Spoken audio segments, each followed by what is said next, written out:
Hi guys, Mama Mita here, and today I have a recipe for you that is how to make banana cranberry bread.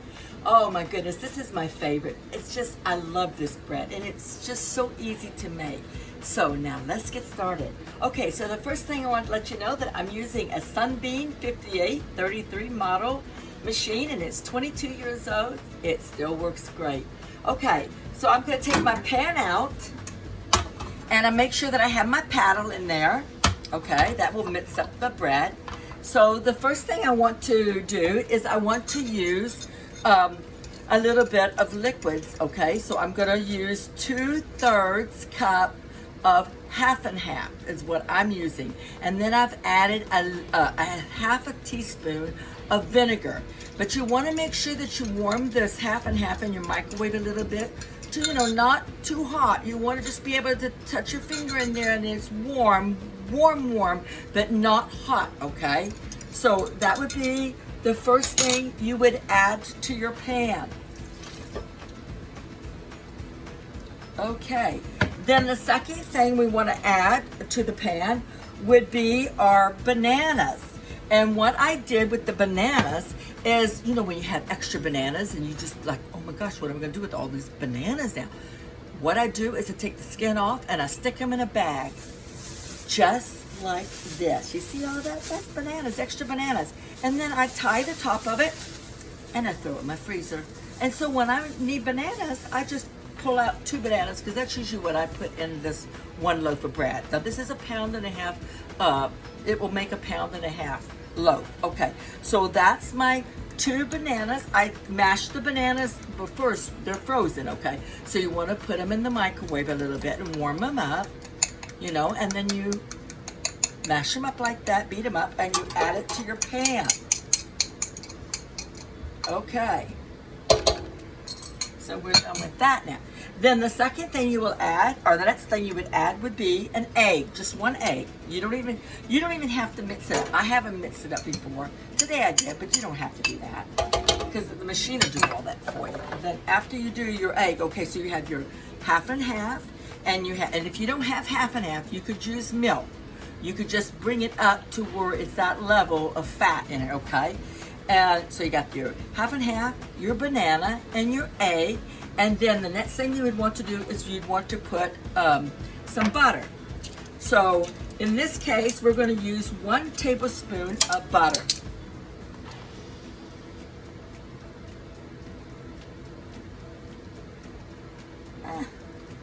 Might as well play it. Okay, so you got your butter in there. Then the next thing you would want to do is you would want to add 3 cups of bread flour. So I like to take my bread flour and do this to it. Turn the pan so it kind of evenly goes into the pan, okay? All right.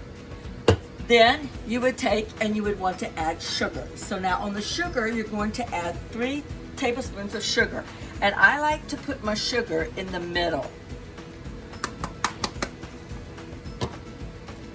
Then you would need to add a little bit of salt for that. And so the salt, you're going to use a teaspoon of salt. Now, on the salt, I like to keep my sugar in the middle of the pan.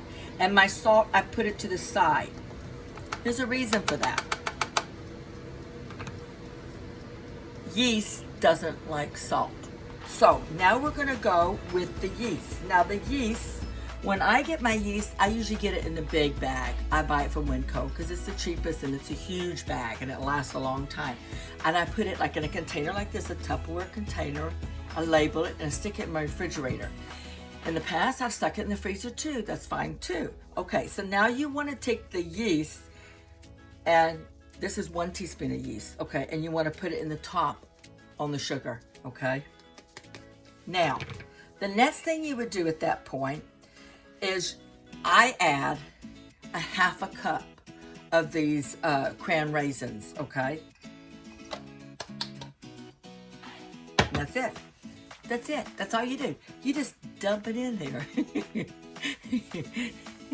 Dump it in there. Then you come over here and you're gonna plug the machine up Okay, hear that? That means it's plugged up. Okay, now, I set the machine in here, the bucket in here, and it'll snap.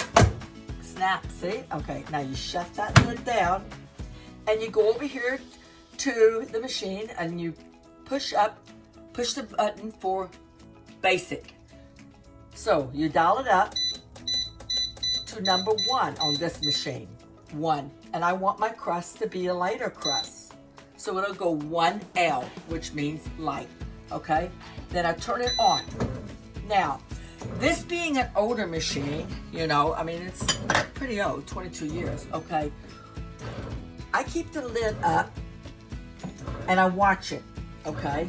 Then I take this here and I want to work it. Let me see if I can get this camera in here closer. Okay, I want to see how it's doing that. Okay, there you go.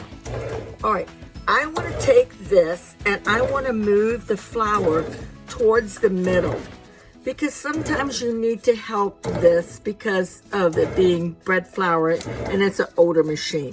So I keep working it to the middle to make sure that it all gets from the side, because if you don't, what will happen is you see it'll stick to the side and then it'll bake that, and when it bakes and you take it out of the pan, you'll have the white flour that's just been baked but it's not been mixed into the batter. So you want to make sure that it forms a ball, okay? So you let that keep going, and it takes about 10 minutes for this thing to work.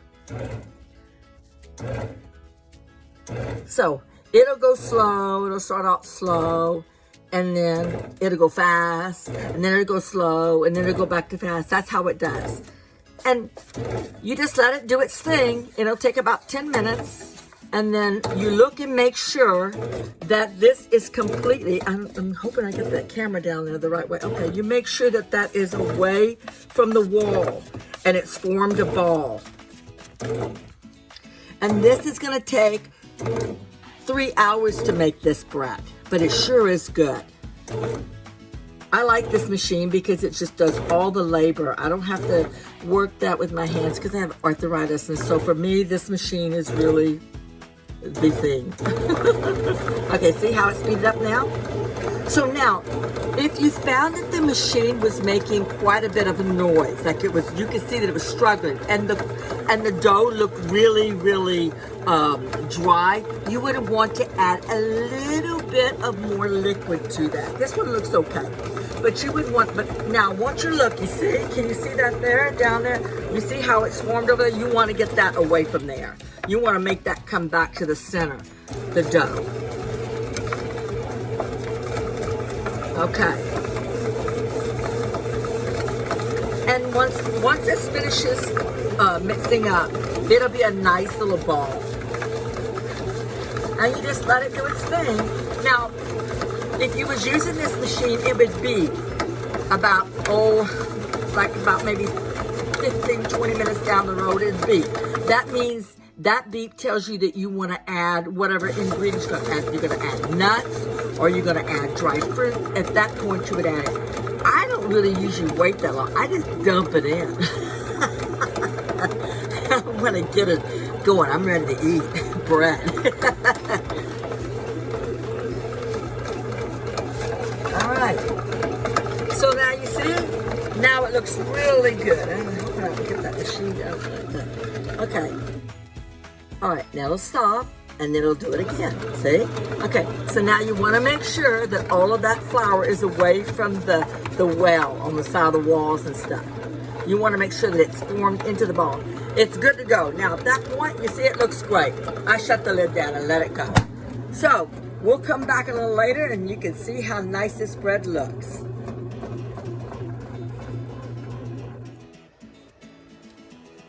Hello, okay, so we're back now. So now the bread is getting ready to come out now, and should be coming up pretty soon here. Looks really nice from what I can see in the window there. Usually when you bring the bread out and you take it out, I usually like to leave it for like 15 to 20 minutes before I start to slice it up. It just, it seems like it's easier to slice when it's a little bit cooler, not so hot. It looks pretty good.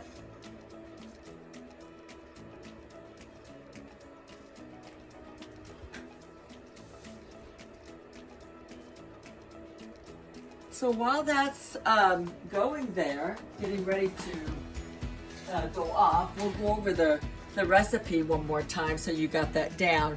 Remember, this is for a 1.5 pound loaf, and you're gonna need 2/3 of a cup for half and half, or any type of liquid, even milk would be fine. A 1/2 teaspoon of vinegar mixed with that after that milk is warm. And 2 bananas, 1 egg, 1 tablespoon of butter, 3 cups of bread flour, and 3 tablespoons of sugar.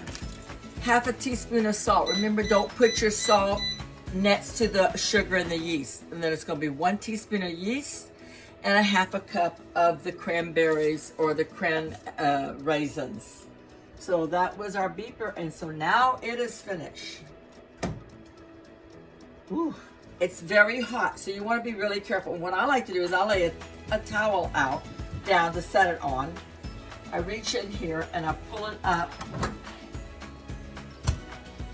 and then I put the handle down like that, and I take and I kind of flip it on its side where I can get a good grip, and I get the back, this back of the metal part here, and I like to give it like a couple of shakes and it just comes right out. Now, sometimes the whole the blade will come out with it, sometimes it doesn't. If that happens, then you would want, like in this case it didn't come out, you would just take like something to go around the edge. Let me see if I can hold it up. Go around the edge. Be careful not to touch that blade because it's super hot. Go around the edge and then take that out. Kind of twist it and then take it out. I'm not going to cut this one because this one is a gift, but it sure looks good.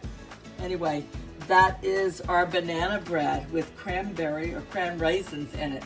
Looks beautiful. So if you like my video today, please give me a thumbs up. And thank you guys. You have a good day. Bye now.